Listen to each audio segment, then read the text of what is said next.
Good morning and welcome to the Essential Space. Excited to have our guest today, Fred Worrell from Essential Industries. How are you, Fred?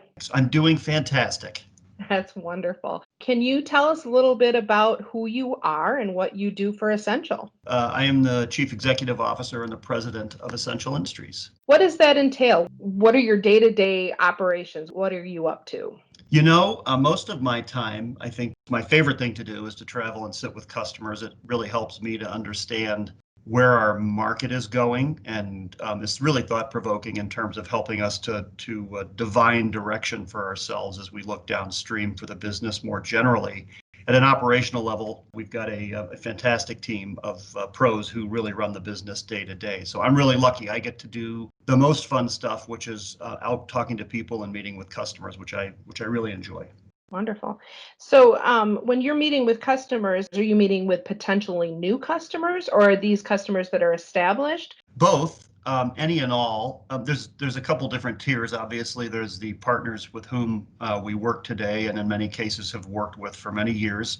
Those are always terrific and insightful. Sitting with them, just kind of understanding how their business is doing today, but even more importantly, what they're thinking about in terms of next year or even the year after in terms of their planning for their businesses always helps us to be in a better position to serve them and to partner with them downstream. So it keeps us thinking ahead. I'll meet with prospects as well. That's really interesting. Our sales team, which is just a great, incredibly hardworking group, are constantly doing a lot of prospecting. So chances to talk to customers, especially in new segments where maybe we haven't had a deep history historically, is really valuable, especially as we think of product development and service delivery. And then I'll also talk to people who are brand new customers just to get a sense of how their experience with us is. It helps us to get a sense of where they've come from, what's gone well for them in their other relationships, and maybe things that we can do to be even better for them as a partner in the future. So those are really, it's a mixed bag, and it's really opportunistic. Wherever the opportunity is to talk to people, I'm always happy to do it.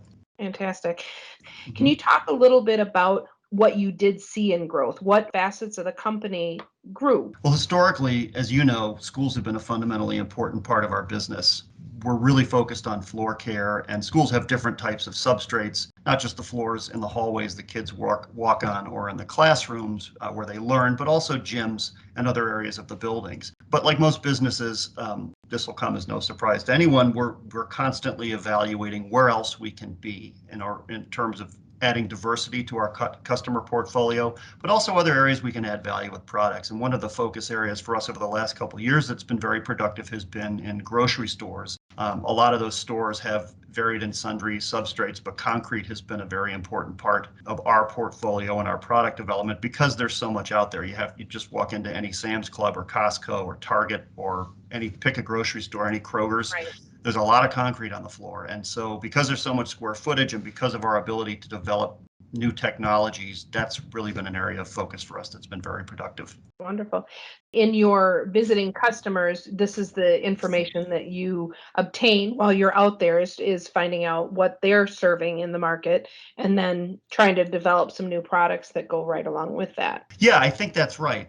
What you learn when you start working in a new space or you're trying to work with a different customer set, and it's easy to forget that everything you know about your existing customers isn't necessarily true about your new customers. And our sales team is very adept at going out and helping us to get some preliminary understandings of market spaces to the people that would be using our products. And then my travel is really to go and find out more about that and to help us to figure out, all right, is the product right? Is the application or the way we're talking about the application appropriate for the use? Are we focused on delivering a solution from a product perspective that really identifies and meets the needs of the most important concerns for those customers? So it's really fine tuning and helping us to understand the size of the market, how it's structured, who plays in it, how do you find those people, what's the best way to get good information from them, how do they like to be talked to. Those are all things that as a group and a team, not just when I travel or our great marketing team here or our great sales team, those are the types of things we're trying to find. And to me is really the most interesting because the stuff you learn in the process is you really come to understand that your assumptions going in are often incorrect. And so if you're open to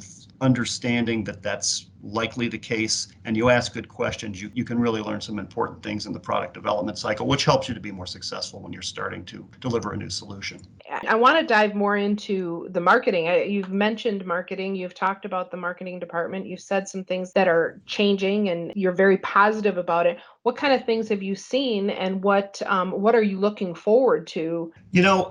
We're an old company, as you know. We've been around a very long time, and this industry continues to evolve as they all do. And I think we've done a fantastic job in essential of evolving our own capabilities. One of the things I think that's been amazing in the last couple of years is our research and information gathering capabilities just at a market level, our ability to go out and really look at a competitive set.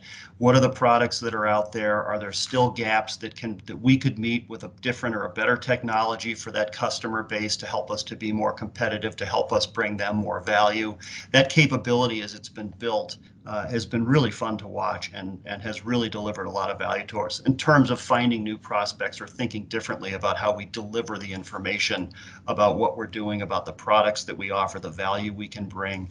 That's been really terrific. We've always had a very strong design team here. We've got a terrific team, most of whom have been here for a relatively long time, and their ability to be dynamic, incorporate new technologies, even the stuff that we're talking about and doing here, Brenda, between the podcast, the website design, some of the social media work that has been done. They've been very impressive in terms of their own ability to kind of think, okay, what do we need to be doing next? Just because it's working today, there's something tomorrow we have to be thinking about. So that has been tremendously valuable. And I think our sales team would be the first to recognize that the integration of the information being generated by the marketing team itself, and then the knowledge and testing and validation that the sales team participates in, has really helped us to move faster. So it's been really exciting to watch. I would say that just as a couple of years ago, from an outward looking, understanding the marketplace perspective, we've come a very long way, and it's generating results already. Fantastic. So we've talked about marketing, we talked about design, we've talked about those some growth opportunity with the sales team. Yeah, can you talk a little bit about research and development when it comes to what's going on in our lab? Because my understanding is we have a state-of-the-art lab that is constantly doing things. Can you talk a little bit about what's going on there? Sure. As some may know, our Jansan business, which is what we're talking about here today, is not the only business that we have here. We do have a very strong research and development team here, and we have another business associated with our company that does custom solutions in the marketplace. And what that means is we are able to go out and work with other customers who have specific needs for a coating or an adhesive or for an ink solution, and we can develop a specific product for them. What's interesting about polymer technologies is just because you have a polymer that has applicability in one specific solution, say in like inks, doesn't mean that that product doesn't have or that polymer couldn't be modified to have application in something like a concrete coating. So our ability to manipulate and develop brand new polymer systems is really the strength behind what allows us to really come up with more specific solutions for our customers in the Jansan business.